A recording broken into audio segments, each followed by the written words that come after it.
Hey everyone, Mark here from M.Strength and Elite Strength Melbourne. So we have Tash here on the call and we're just going to go through, Tash has just completed our initial 6-week program called Break Free. And we're going to go through a bit of a story about her, the benefits that she got from the program and just, what she experienced. So Tash is, I think you said 38, Tash, is that correct? Mm-hmm. 38, it's the same as me. Married with 4 kids, originally from Geelong, now settling in Melbourne. And she works as a thermal assessor. So I'm not sure if you want to go into a bit more about that, Tash, about what you do exactly for people watching. Tash has just gone through and completed our initial program called Break Free, which is the initial part of our online program with M.Strength. So Tash, first of all, tell us a bit about your previous health and fitness endeavors and what problems you were facing prior to joining Break Free. So I guess I've done a lot of the yo-yo dieting. I've lost a bunch of weight and then kind of gone back to putting it back on. And I think that the biggest issue for me is learning how to eat properly so that I can then gain muscle. I never really was taught or understood that I can eat more without putting on weight.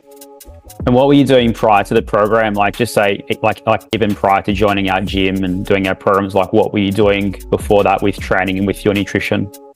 So I was like working out most days, either running or going to like a generic gym. And I'd also done some like circuit training previously as well. And, you know, it was okay, but I just felt like there was no shift with my body composition.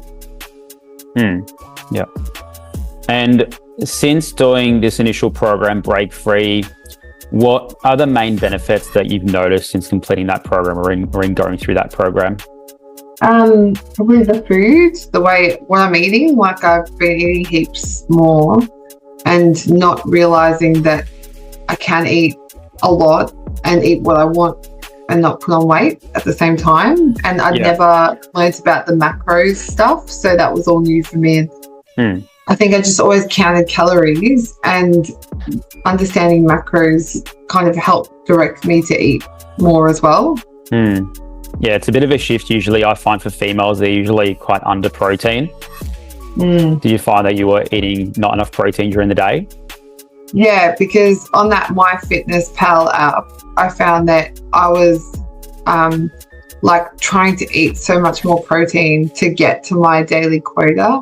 Whereas previously, because I wasn't, counting my macros, I wasn't just kind of like counting my calories, and I was feeling kind of hungry because I wasn't eating probably enough protein. Yeah. And just so everyone gets an idea, like how many calories were you eating before the program and how many calories were you eating towards the end of it? Started off like at, 12 to 1,500. And then by the end, I was at 1,900 to 2,000. Yeah.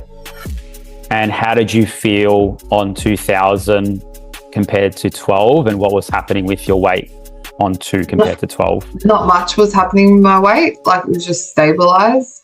I felt pretty good. I wasn't very hungry. And I had more energy when I was doing the weight training. Were you surprised that you didn't increase weight on 2,000 calories? Yes. Yeah, because you thought you would, obviously. Yeah. With going through the program, apart from the physical benefits, like what was the biggest mindset shift that you experienced during the program? I guess the biggest mindset shift during the program was, apart from food, obviously it was a really big impact in my life, but the overall understanding of how to grow muscle, which was the phases, like the maintenance phase and then the surplus phase and then going to a deficit phase, understanding that kind of got to go through these phases to get to that ultimate body look that you want. Yeah, exactly. Yeah. Because previously you'd never really considered building muscle. It was always usually about doing cardio and eating fewer calories. Is that correct? Yeah, like I did some like circuit body weight stuff, and I'd go to the gym and like do some lighter weights, but I didn't really think that I was more just about a deficit. Like, let's just be in a deficit. And with strength training, you've been doing obviously strength training with us for a few months now. How are you finding that strength training is different than your previous training in cardio or with HIIT classes? I've never really done, even with like classes with you guys, it's different, but classes elsewhere, sort of sometimes you don't get the technique right. So you could be spending 25 minutes doing the wrong kind of move and you're not really getting the full benefit. So I feel like here you spend a lot of time learning how to do the move right, and then you get the benefit.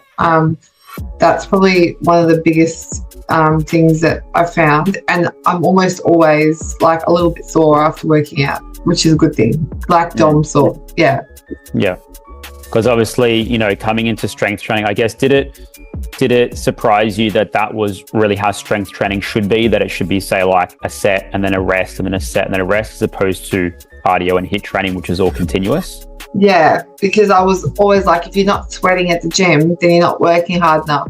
But here I feel like sometimes I'm like having these breaks that I've never had before in between sets. But then like I'm feeling sorer the next day. Yeah. And if you had to recommend the program to other women, what type of women would you recommend it to, and what would you say? I guess most women like that are interested in learning how to get stronger, not just skinnier.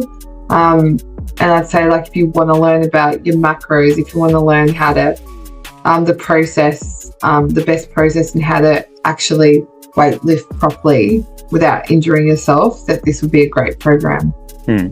And let's just like imagine you were sending yourself a message, like just say you now was sending yourself a message, say 6 months ago, about the program or about the benefits or things that you were doing wrong. Like, what would you say to yourself? I'd say stop working out every day at the gym, wasting your time, because like you're just going to get nowhere fast. That's what I was saying to myself. Yeah. Go eat some carbs and lift some weights. Yeah. And chill out. Like the rest, like actually rest as well. What sort of carb sources are you having now in your diet compared to before? So like sourdough bread is a big one. Like I would never eat that. Rice, I'm eating a lot of rice. I'm eating, potato, sweet potato, pumpkin, things like that. Yeah. And were you surprised that you can eat those foods and not gain weight? I suppose especially rice and sourdough bread, like I'm surprised about that. For me personally, a few years ago, that's how I used to be as well. So I was always in the camp of like having low carb and pretty much just like a carnivore type diet, which, pretty much like no carb at all. And like it was good, but it's just not sustainable. And I found that I just, just mix and match it, like do that for a while and then go back to, say, eating carbs or just go on like a massive binge. And it just wasn't sustainable. Whereas when I started to have it consistently in my diet, the cravings for those foods just weren't there anymore. Yeah. Is that the same with you? Yeah. Because you used to snack at nighttime and stuff, didn't you?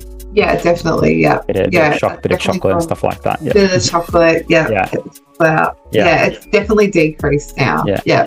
You can still because as you now know, like you can still have chocolate. Like you don't need to be ashamed of it. Like I think especially women, they get ashamed or they think they can't have these foods in their diet. But as long as you're tracking, I think the thing about tracking is that some people think it's like a really hard thing to do, but at the end of the day, it gives you a lot more freedom with what you can do as well. What's your favorite lift in the gym? Not the back squat. Not the back squat. That's the most. Maybe the bench press, the tricep extensions. I love I like the tricep extension, but my actual favorite is we haven't done it recently, but I've done it a few times with Jack, where you like sitting on the floor and it's like the tricep one, but it's a back one. What do you call it? The one where you pull the lat pull down type of thing. Yeah, the lat pull down, but you see on the floor. I'm like, that feels so good. I could do it all day long. Yeah, I'll add it in. I'll tell Jack to put it in there. Yes, I love that move. Yeah, nice. Yeah. Yeah. Awesome. Awesome. All right. Well, we're all done. So thanks, Tash, for joining us, and we'll see you guys in the next episode.